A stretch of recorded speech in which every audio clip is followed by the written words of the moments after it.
Hello, and welcome to the 6.5 Summit. I'm Shelley Kramer, one of the founding partners and a principal analyst here at Futurum Research. And on behalf of my team at Futurum and the team at More Insights and Strategy, welcome. We're very glad to have you.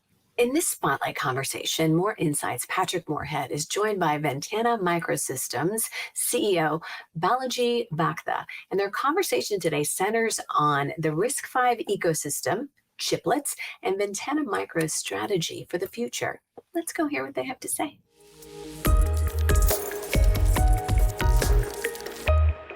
Balaji, it's great to see you. First time 6.5 Summit speaker. It's been so long. How are you doing, my friend? Patrick, yeah, doing great. It's been 12 years since we started our journey together in various forms. But thanks for inviting me. This is a great event. Hey, we're bringing the biggest players in the industry together, and you are one of those. So, thanks for signing up. And yes, it has been a long time. It's been 12 years since we talked about when you did the first 64-bit ARM CPU for servers at Balaji, and then later Applied Micro. Back when that whole thing was getting started, and now look at that market now. You now have a company called Ventana. Can you tell us a little bit about the company? Great. Well, yes, happy to. Ventana was founded by me and my co-founder, Greg Favor. You know our backgrounds. I've been doing semis for 30 years in the high-performance data center space, drove a lot of the successful products at Marvell, and been doing that even before that. And since then, as you mentioned, Balaji, Greg and I brought the first 64-bit ARM to the world, and we made it a data center class solution. And as we went through that experience, we've been able to work closely with a lot of the leading hyperscalers and OEMs and identify the key requirements for the next generation data center architecture. In particular, there are two trends that seem to be driving the go-forward strategy for these hyperscalers and OEMs. Number one, driving meaningful workload efficiency using hardware-software co-design approach, which fundamentally requires them to bring their workload-specific enhancements and optimizations relative to the CPU itself and make it really close to the CPU through ISA extension capability. And number two is right-sizing compute, memory, I/O, and other aspects of the silicon and optimize it for workload-specific requirements using composable architecture, disaggregated server architecture. These are the kinds of things that we've seen when we did Balaji, and when I saw that, some of it could be done using the prior architecture, but a lot of it could not be done. And as we looked at it, we said, okay, we have to come up with a way to provide for that kind of an innovation that customers would like to do. So basically, they have their own unique ways of accelerating some of these workloads. And we said, okay, the rigid CPU architectures of the past were not lending to that kind of a requirement. And we thought it'd be a great idea to come up with something that's based on open and extensible and community-based. And RISC-V happens to be that, and we founded Ventana to bring RISC-V to data center. And we've been, the company was started in 2019. We've been in stealth for a good number of years, and then we came out of stealth towards the back end of last year. You're the first ones I spoke with about that, and since then, we've been able to pretty much talk about the gaps that existed in the prior architectures and how RISC-V can bridge them, and why Ventana is going to be the leader in bringing that to the market. So that's pretty much about Ventana and why we started Ventana. No, I love it. The data center market has changed so much in the last 10 years. I mean, no longer are there these necessarily stovepipes of server storage, networking, and security. There seems to be a complete re-architecture of the enterprise. First and foremost, it's heterogeneous, right? Which is just all these different accelerators. Once Moore's law started to decline, we really needed to get on to something that was something other than, let's say, an x86 CPU, and that's where all these accelerators came along. Now, along the course, we kind of pushed a lot of the effort over to the software folks, which has its challenges. But in the end, isn't it amazing how big CPUs and still are so important, because they're so flexible. They can run so much software out there. I know it may sound like I'm talking out of both sides of my mouth here, but we're heterogeneous, but big CPU cores still matter a lot. We've seen the history of x86. We've seen what happened with ARM. You were right at the very front of that with the first 64-bit ARM processor. But why RISC-V? I think you hinted at it a little bit in your introduction of the company, but is there really interest in using RISC-V for servers? That's a great question, Patrick. If you look at any of the existing systems architecture, you'll see memory, storage, I/O, networking, all of it is standards-based. And you have multiple choices. Implementations tend to be specific to various use cases, etc. But CPUs have largely remained proprietary. And when you have a rigid CPU in the middle, what you can achieve is directly proportional to just Moore's law and the gains that you come from it. And as you mentioned, when that curve starts to flatten out, you got to go look for efficiencies somewhere else. If you look at the data centers, they've evolved from bare metal to virtualized, containerized. But then the next wave is software defined, which means the hyperscalers, OEMs, would want to have a lot of their innovation, their proprietary capabilities working natively with the CPU to drive some of those performance gains. So when Moore's law is flattening out, hardware-software co-design, software-defined data center is the way forward, which means you need an open hardware platform.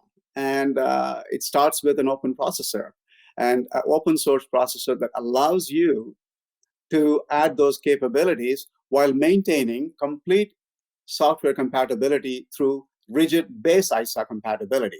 So make sure that the base ISA is rigid, capable of supporting all applications, and yet provide the flexibility to add extensions native to the CPU that allows you to have those kinds of workload enhancements, which is the catalyst that drives your hardware software co-design capability, is uniquely RISC-V strength. And so you've seen us do processors. I mean, Greg has done x86 before, K6, and we've done ARM. And having been in the trenches, having been through this exercise for about 2 decades, we know it's time for open hardware. It's time for open processor. And that's why RISC-V is the right candidate. You get the benefits of ecosystem strength that comes from an open ISA, much like your open software ecosystem that kind of really exploded with open source revolution. Similar things will happen here, and that will start with RISC-V. And that's why RISC-V is the best thing that came along in the overall high performance space for a long time. Not only just high performance, it just solves all problems. One of the things that I can tell you, I learned from my colleagues at RISC-V International that 12 billion RISC-V CPUs have already been shipped in products. 12 billion. So it's there, and it's been broadly adopted across the spectrum, and it's the right candidate for the next generation data center architecture. I appreciate the thorough answer. As we've seen out there, it's no longer a hardware game, and it's no longer hey, I'm a chip maker, I can do everything myself. So is the RISC-V ecosystem ready for prime time? Partners around it, software, middleware, and things like that. I wasn't following the software as closely I was following the hardware, but I think it took ARM at least a decade to really create something that that was compelling on the, I would call it the mass market side, and maybe this doesn't have to be mass market. So where is the ecosystem? Again, great question. So if you look at it, for the other ISA, the one that you just talked about, it took a while because it was predominantly mobile centric. For it to go to other spaces took a while. But in our area, I mean, if you look at RISC-V, it's been around since 2012. So it's not like a brand new ISA. It's already been around for about a decade now. And the big principal difference between ARM and RISC-V is this. RISC-V's ecosystem is driven by the end user community. Today, if you talk about how many end users are there, how many members are there, it's about 2,500, getting close to 3,000. And it includes who's who, all the large hyperscalers, all the large OEMs, all the semiconductor companies, all the research organizations, universities. Everybody is developing a rich set of software components, the building blocks, to make RISC-V happen in various markets. For Ventana's point of view, as we started Ventana, my particular goal was to make sure that we understood the software ecosystem dependency even before we launched the company. So we spent about a good 6 months to a year working with one of the largest OEMs in the Valley and understood what is that they would need to see happen from an ecosystem readiness point of view before they can productize RISC-V. And we had set out a goal for ourselves that we will have all those building blocks in place even before we had our tape out. And I'm happy to tell you, we pretty much met the goal. So in order for the kinds of applications we're going after, for them to productize, for them to realize RISC-V in production environment, all the requisite software components are here and now. And so that's where RISC-V's ecosystem is as it relates to the applications we're going after. In certain other cases, it'll continue to grow. I mean, it's not like RISC-V is going to be able to get there overnight. In certain other areas, it will continue to evolve. But the target applications that we've been looking at, it's pretty much here and now. And again, I told you, 12 billion CPU cores have shipped.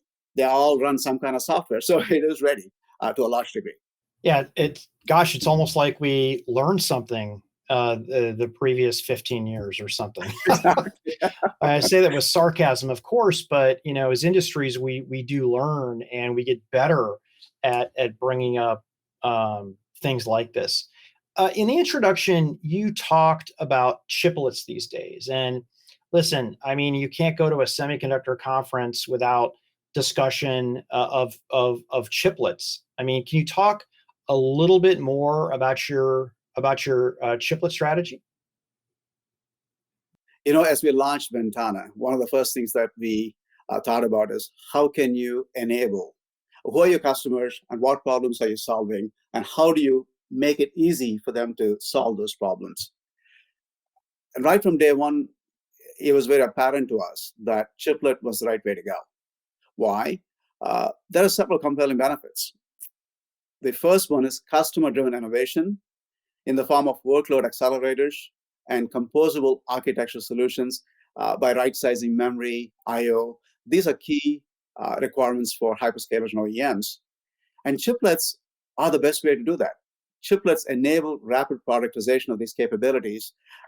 On the other hand, if you want to do it in monolithic SoC, it takes 3-4 years to build something. And you have to predict where that puck is going to be 4 years from now. And when you do that, you're going to oversize everything because you don't want to be wrong.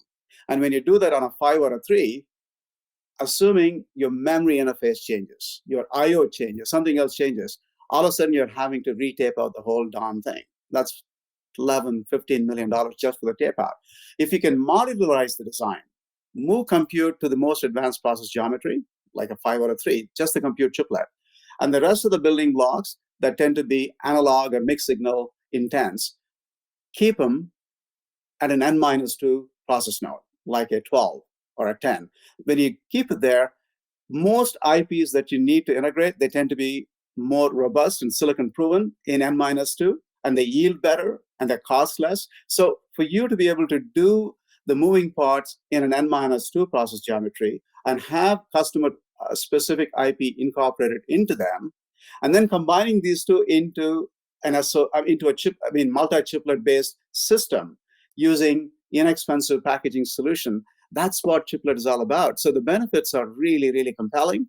And we thought about it from get-go. And chiplets have been proven to be a very good way to productize thanks to leaders like AMD. So if you can learn from that and make it much more open and parallel interconnect centric and minimize latencies between dies and make sure that you get best of both worlds. Performance somewhat comparable to monolithic SoC, but the flexibility that's uniquely chiplet centric. If you can bring those two worlds together, then you get everything that a hyperscaler and OEM cares about. And that's been our founding premise. That's been our go-to-market strategy from day one.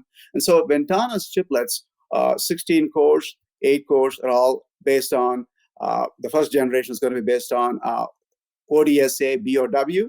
And you've seen this announcement from Intel about UCIe, which we are really excited about. And we'll be one of the first ones to bring UCIe-based chiplets to market, our compute chiplets to market. And so, our announcement with Intel that was out there for everybody to see. So we are working very closely with them, and to be able to bring UCIe chiplet capability to our offerings would make it even more compelling. So chiplet is way of the future, and we're going to be right at the forefront of that. Yeah, it's funny, Balaji, probably 6 or 7 years ago, let's just say 10 years ago, the notion of doing something in a package was negative, right? People would be like, oh, you couldn't fit it on the die, you were die limited, you were reticle limited, and therefore there's something wrong with it because the previous 30 years, you take it off the die and it slowed down. And then what happened from my point of view is Moore's law slowed down. The economics of foundries significantly changed, but most importantly, packaging became a first level citizen in the engineering team. Okay, and listen, guilty. I worked for a chip company. Let me see, starting 20 years ago plus, and we would get stuff done and we'd pass it off to the package team. Okay.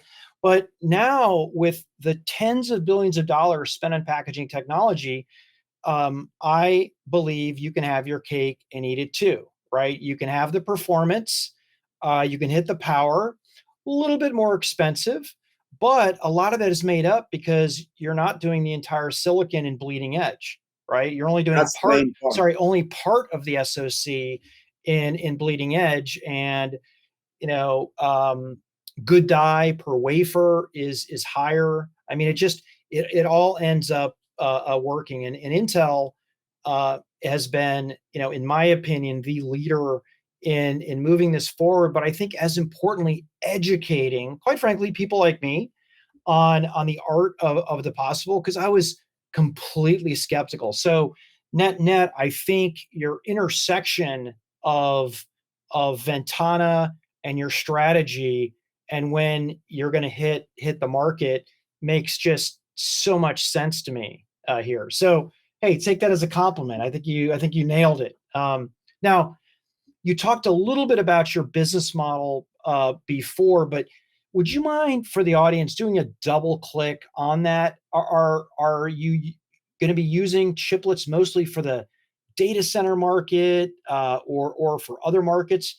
Where are you focused, and what's your business model?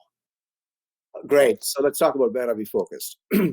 Ventana is the high performance leader in the RISC-V space. We told you we've been in stealth for about 2.5, 3 years. And so we used that time quite effectively and wisely to gain that lead.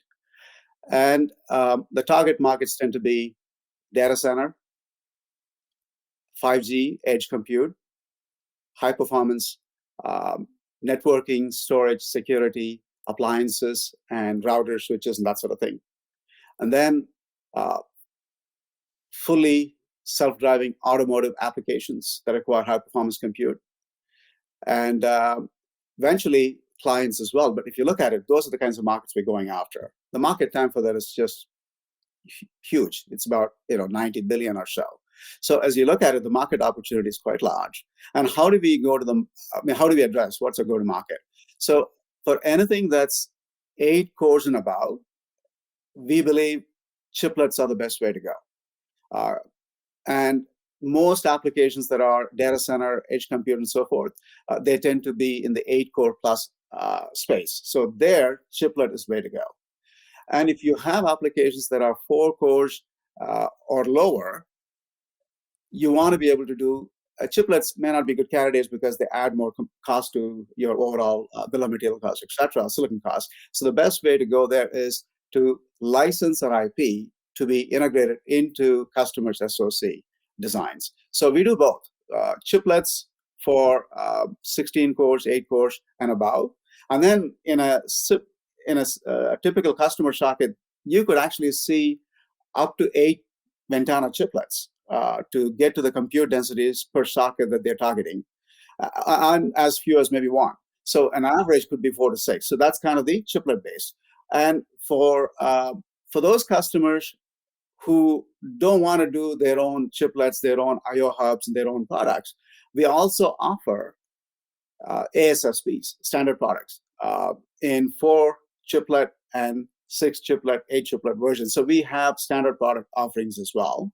So 3 different ways: chiplets plus a reference I/O hub design for hyperscalers to create their own version of the device, cores for those who want to do their own SoCs, and for customers, predominantly OEMs, ODMs, who understand the value of it, who want to build products quite rapidly, they would use our standard parts. So those are the 3 different go-to-market vehicles for Ventana.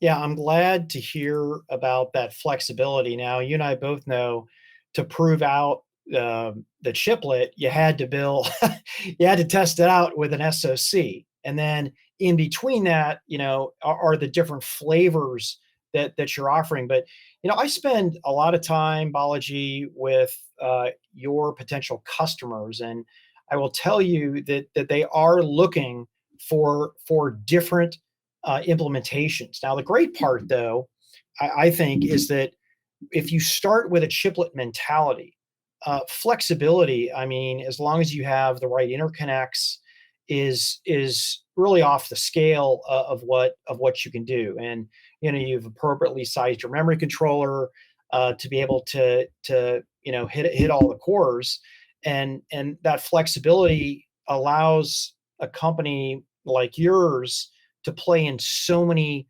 different markets, right? I think people automatically, when they think, okay, data center, storage network appliances, automotive, 5G edge, they might be thinking cost, because quite frankly, a lot of other chip makers are doing exactly that, right? They have monolithic designs and they're pouring literally tens and billions of dollars into designs to do that with very little leverage across cores. You mentioned AMD, and while AMD isn't necessarily doing full chiplet now, they kind of kicked off and showed that you could have a flexible, I'll call it a 2D a 2D design, but AMD had money for one design, and that's it. But somehow they took that design and put that into 5 or 6 different implementations with probably 1/10 of what it would have cost me, and what it did cost me in the year 2001 when I started in the chip industry. So a good timing, right? Sometimes they say I rather have better timing than be good, but quite frankly, I think you've nailed both of them. I think your timing's good, and I also think your roadmap looks good as well. You're the first big core in RISC-V to show up. So, from my point of view, you're the only game in town. Not that you're going to be the only game in town forever, but you definitely have the jump on the market. No, Patrick, thank you. You're spot on about the chiplets and us being first to market with real high performance offering in the RISC-V space to enable these slew of applications. And your point about reusability, building one chiplet and then the parts around that particular compute chiplet be on another chiplet that gives it the personality to go after data center, 5G edge, open RAN, networking, security, and that is the biggest benefit of chiplets. And we saw that at the very onset of founding Ventana. And so that's why chiplet has been a key. Not only are we building world-class processor cores, we're putting them into a world-class chiplet. And to do that, it means you have to put together a world-class fabric that connects all these CPUs together, come up with the best cache hierarchy, memory hierarchy, die-to-die interconnect. We've solved all these problems. And Ventana, for a small company, being able to do this puts us at a unique, advantageous position. So we lead the pack by a huge margin. And our goal is to not just rest on our laurels. Just as we look at the strengths of RISC-V being aligned with this open hardware, software-centric designs, we are able to sort of continue to innovate, listen to customers. And the first generation is going to be a 5 nanometer part, and we are already working on our VT2 second generation, which is a 3 nanometer part, and continue to exploit the strengths of RISC-V, open extensible capabilities, plus the chiplet-based implementation, and continue to provide compelling single socket performance at unprecedented performance per watt per dollar metric. In a way that drives data center to the next growth cycle. That's what we're about, and we're doing really well. As you said, timing sometimes can be a huge advantage. We bet on it when it was like when no one thought RISC-V could go there. We bet on it, and we're here. And happy to hear your comments, your endorsement, and look forward to working with you and your team, and with the industry at large to make RISC-V a reality and drive it quite rapidly across many applications successfully. And in so doing, make Ventana a very successful company. Listen, I love cool tech, but you know what I love better? I love industry disruption.